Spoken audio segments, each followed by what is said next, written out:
Good morning, honorable judges, teachers, parents, and fellow students. There are many of us that think being the oldest is the best. In a survey of 24 students, more students would rather be the older sibling in their family rather than being the youngest. What you all may not know is there are several different disadvantages of being the oldest. I have a 9-year-old sister and everything always goes her way. I have all the responsibility and there is no appreciation. To start with, because she is younger, everyone thinks she is innocent and cute, but they don't see the other side of her. My sister is the size of a mouse and is as light as a feather, which makes it even easier for adults to be sucked into her cuteness. For example, I see an $8 shirt that I like, so I ask my mom, but she says, "You can't get everything that you want." My sister asks for a $300 iPad and she's like, "Oh, of course, sweetie, you're doing good in school, right?" See what I mean? Not just that, but I also have to give her the royal treatment. Believe it or not, she even calls herself a queen. Another example is, say there is one more slice of that yummy, delicious cupcake. My sister is the one who will get that last cupcake just because she's the youngest. Am I the only one who doesn't get this? Next, being the responsible one. To be honest, I thought I wouldn't be playing this role in another 10 years. Guess not. Anyway, I'll admit that when you are an older sibling, you do have to set a good example. That doesn't mean you have to be perfect all the time. Okay, there may be a situation where I complete my homework last minute. So here comes my dad, blabbering about how I have to be a good role model and set a good example.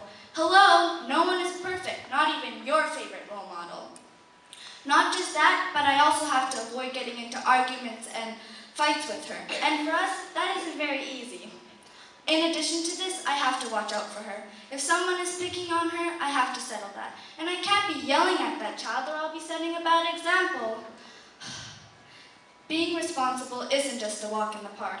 Like Abraham Lincoln once said, "You cannot escape the responsibility of tomorrow by evading it today." It's hard work, which leads me to the next topic. No appreciation. No matter what I do for my younger sister, there is no appreciation. She says I'm being bossy if I tell her to do something, but I tell her to do these things for a reason. But no, she thinks I'm being bossy, mean, rude, etc. I don't know where she would be without me, but one of these days, she'll understand. Even though I don't get that cute shirt, or I have to keep up with all the responsibility, and there isn't much appreciation, I still love my sister, because she is like one of my best friends, and I wouldn't take it for anything else in the world.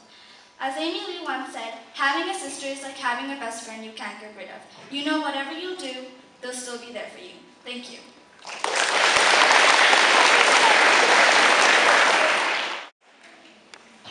Have you ever seen one of those McDonald's or Dairy Queen ads? Well, I have, and they sure look tasty.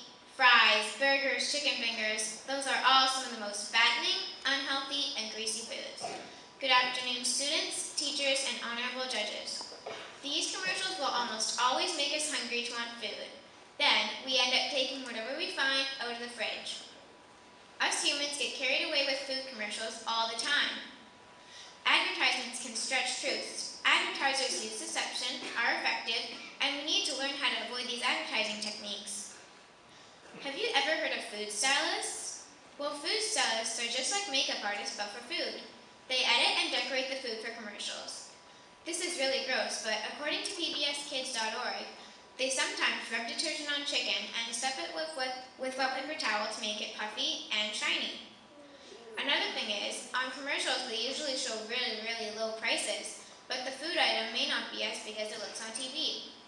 To illustrate, a burger could be $15 at a really nice restaurant, while it's $2 at a fast food restaurant.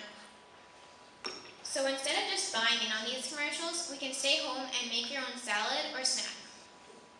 Secondly, here are 3 reasons why advertisements are effective. They grab our attention by playing the commercial many times on TV, or making the food item look really tasty. For example, I've probably seen the McDonald's commercial 20 to 30 times, and they always make the chicken look so juicy on the Chalet commercials. Next, commercials use catchy slogans such as, "At Dairy Queen, good is not good enough," or "Ba-da-ba-ba-ba, I'm loving it," from McDonald's. These commercials will almost always make us hungry to want food. Catchy slogans usually stick in the back of our brain, and maybe one day when you're in your car, a slogan like that might come back to you. Now that you've thought about it, you food from Dairy Queen. That's just one way we get carried away. Here's another. False advertisement. According to ABC TV, some cereal companies gave an impression that there are lots of a certain food in it, even though they only included traces of it. Now I'll tell you how we can avoid from buying in on these commercials. You can start by recording the TV show so you can skip the commercials. This will make sure you don't remind yourself to buy in on these commercials. Next, you can read the ingredients and nutrition guide. This will help you stay healthy and know what's in your food. Last but not least, I think we can eat vegetables and fruits before or while we're watching TV, so we won't end up wanting to eat these foods and we won't be hungry to want them.